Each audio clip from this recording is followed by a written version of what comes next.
I think there's an advantage to like a small campus and a small group of people. I made friends, people who are doing the same thing that I'm doing and are challenging me with like their skills and what they're good at. So I originally came here for the twin scholarship with my twin, but I took a class with Nancy and it was very immersive and taught you a lot of things. So I started looking into the program and I thought it would be a good fit with my psych major as well. A prospective student in the Fine Arts program has 4 options. You can do visual art, music, theater, or dance. Those are concentrations within the Fine Arts major. So since our program isn't just a visual arts or a theaters or music or dance, it actually lets you have a concentration. And what that means is every student has the opportunity to study across all of the arts so that their arts education isn't only on one form, such as theater, but is broad and multidisciplinary.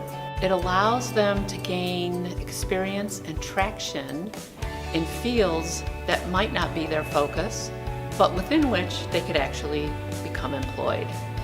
I've always been really interested in art and I've always drawn and I've always painted, but I wasn't going to do an art major because I was like, no, like you can't make money in it, and that's what I've always been told, which isn't true.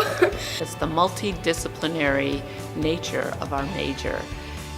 You know, some students come in wanting to be music majors and find that they have to take acting classes, so they think, hey, I'm pretty good at this, I could pursue this a little bit more.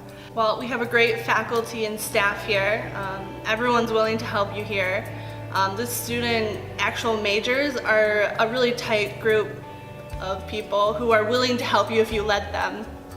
We are also a really small college. You will get very personal attention. We have a high degree of one-on-one mentoring, so I have opportunity to get to know each student personally and their strengths and weaknesses, as well as their career goals and life plans.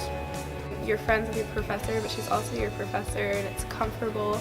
And I think being in that comfortable environment makes it easier to grow and learn and ask for help. Because it's small, you might think like, oh, it's not as good, but it is just as good as a big school, and you get into detail about things. You can ask your own questions and get answers to them. You will have experience across the board in art practices. I like to teach theater from the perspective that theater is not a simple art form that happens on stage, but it is a way of thinking about the world, and it doesn't just take place on stage. You also will be able to learn how to parse out a good contract with a gallery, how to ship your work, how to be professional out in the big world.